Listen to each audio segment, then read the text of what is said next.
जो times of India के ऊपर ये स्टोरी आई है। भारत से एक बड़ी खौफनाक किस्म की खबर ये आ रही है कि कर्नाटक की खतरनाक पहाड़ियों में बनी इस गुफा के पास पुलिस की जब एक टीम पहुंची तो उसके होश उड़ गए। पहली खबर है, ये एक हिंदुस्तानी अखबार में शाया हुई है और ये खबर बता रही है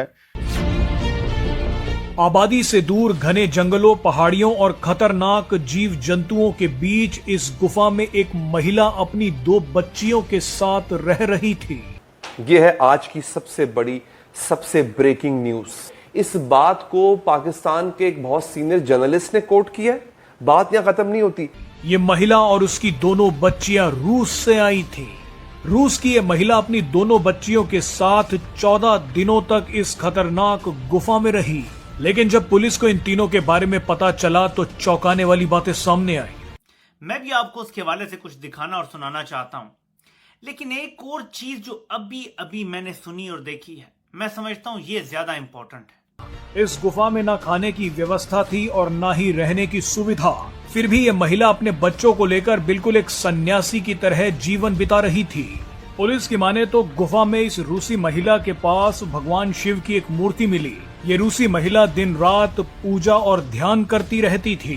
तो पता है, पहले हम भी हिंदू हुआ करते थे। देखें, ये तो हिंदू मजहब बहुत पुराना है, ये बात आप मानते हैं? उसी ने सृष्टि को बनाया है। तो इसी चीज को जब आप वेदों में देख रहे हुए तो देखिए, वेद के मंडल 1 का सूत्र 7 का 10वां मंत्र है, इंद्रम वो विश्व तस्मै श्री हवा में जनेभ्यः अस्माकम अस्तु केवला। ईश्वर एक ही है और वही सारे संसार का पालनहार है।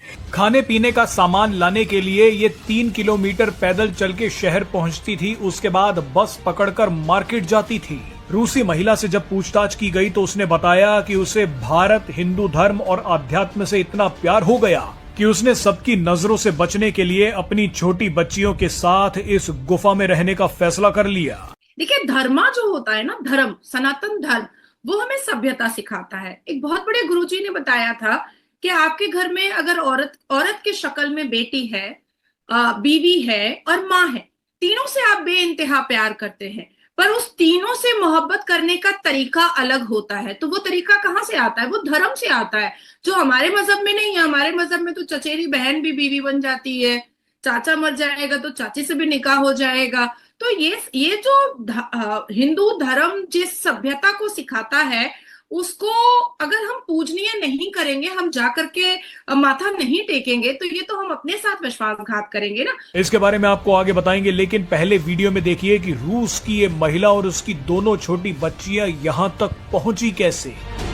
दरअसल ये घटना 9 जुलाई को सामने आई, जब कर्नाटक के उत्तरी कन्नड़ जिले में पुलिस की एक टीम गश्त पर निकली थी।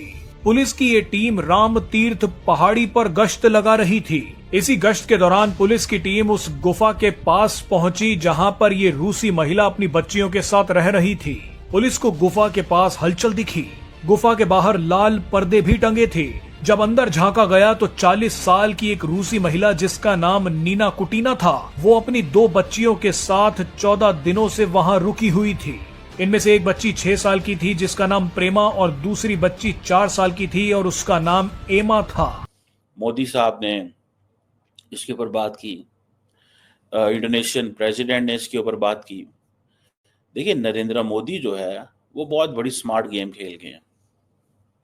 मोदी साहब क्या कहते हैं? मोदी साहब कहते हैं जी कि we have a motto of unity in diversity. Diversity से मुराद वो ये कह रहे हैं कि जी यूनिटी, डाइवर्सिटी से मुराद ये है कि हम हिंदू हैं, हम मुस्लिम हैं, हम सिख हैं, हम और हैं, लेकिन हमारे अंदर यूनिटी है। लेकिन नरेंद्र मोदी को आप एक अल्फाज में याद रखेंगे, regarding the Hindu religion. Narendra Modi की एक बड़ी क्लैरिटी है, he wants to expand it. He wants to expand it, वो एक्सपैंड कर, ठीक है ना जी। और उनका ये इस चीज को जो एक्सपैंड करना है, अमेरिका, अबू धाबी, नीना कुटीना ने दावा किया कि वो आध्यात्मिक एकांत की तलाश में गोवा से यहाँ पहुंची थी। कुटीना की माने तो उसने शहरी जीवन की व्यवस्था से दूर ध्यान और प्रार्थना में लीन होने के लिए जंगल की गुफा में रहने का फैसला किया। सर, पाकिस्तान की हिस्ट्री अगर पढ़ानी है तो मेरा ख्याल है कि तमाम स्कूल, कॉलेजेस और यूनिवर्सिटी में हमीदुर रहमान कमीशन रिपोर्ट जो कि छुपाई गई थी 1971 की, जो एक रिपोर्ट बताई जाती है और बड़ी मुश्किलों से कहीं से लोगों को कुछ उसका पढ़ने को मिल गया, उसको जी आप टेक्स्ट बुक्स के अंदर लिखवाइए और लोगों को पता लगे, स्टूडेंट्स को, कि पाकिस्तान की हिस्ट्री क्या है। हमने 4 जंगें भारत के साथ लड़ी कश्मीर के ऊपर, और कश्मीर करते करते हमारा हाल ये हो गया कि हमारे पास जो है ना खाने को है ना पीने को है, और हम बार बार IMF के दर पर हैं। जिस भारत की हम दुहाइयां देते हैं वहां से हर साल जो है आप देखते हैं कि कितने ही IT एक्सपर्ट्स निकलते हैं, कितने ही इंजीनियर्स निकलते हैं, और जितने ये इंजीनियर्स और जितने IT एक्सपर्ट्स और बाकी लोग निकलते हैं पढ़े लिखे भारत से, उतने हम जिहादी बनाते हैं। हमारे यहाँ जो मदरसे हैं उसमें जिस किस्म की बातें सिखाई पढ़ाई जाती हैं वो शायद ही कहीं पर होता हो, लेकिन हम अपने बच्चों को, आप जैसा कह रहे हैं, हम बिल्कुल यही सिखाए पढ़ाएंगे।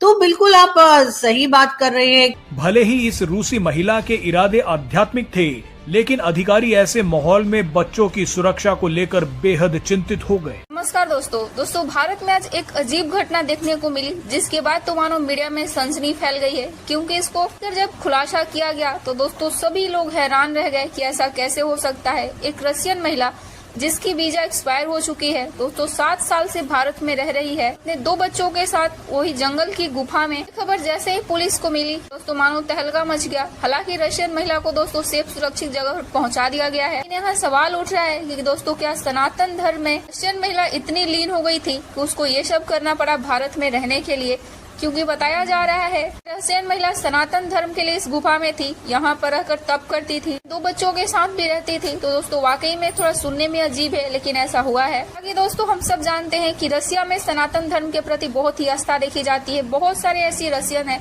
जिन्होंने सनातन धर्म को अपनाया है, वे लोग भारत में रहते हैं। तो आपको क्या लगता है, आप कमेंट कर बताएं। वीडियो को लाइक और शेयर कीजिए और चैनल को भी सब्सक्राइब कीजिए। रूस की इस महिला से जब पूछताछ की गई तो पता चला कि 17 अप्रैल 2017 तक ये वैलिड कॉमर्शियल वीजा पर भारत आई थी। इस महिला का वीजा एक्सपायर हो गया था, लेकिन ये फिर भी गोवा में रह रही थी। गोवा में रहने के बाद ये कर्नाटक की राम तीर्थ पहाड़ियों में पहुंच गई। रिकॉर्ड से पता चला कि ये गोवा से नेपाल चली गई और उसके बाद फिर भारत आ गई। तभी से ये भारत में अलग अलग जगहों पर रही। बाद में कर्नाटक की राम तीर्थ पहाड़ियों की गुफा में चली गई। और जो हिंदू है वो जाहिर है मंदिर में जाके अपने भगवानों की जो है पूजा करेंगे, जाहिर है उनका धर्म यही सिखाता है उन्हें। तो गुस्सा क्यों आता है मुसलमानों को इस बात? ये जो मुसलमान है ना, असल में उसे गुस्सा नहीं आएगा। अच्छा, जो रियल मुसलमान, जो रियल मुस्लिम है ना, जिसे इबादत का पता है, उसे गुस्सा कभी नहीं आएगा। हाँ। क्योंकि ये जब हमारे प्यारे बाबा हजरत आदम अलैहिस्सलाम को बनाया गया था ना, तो अल्लाह पाक ने हुक्म दिया था फरिश्तों को जगह जगह से जाके मिट्टी लाओ। एक ही मिट्टी से नहीं बनाया गया, जगह जगह की मिट्टी से लाया गया था। हाँ। अब हर किसी का अलग स्टाइल है, कोई किसी स्टाइल में अल्लाह को मान रहा है, कोई किसी की स्टाइल से माना तो उसी को जा रहा है ना, नाम हाँ। तो उसी के है ना, एक जात को मान रहे हैं।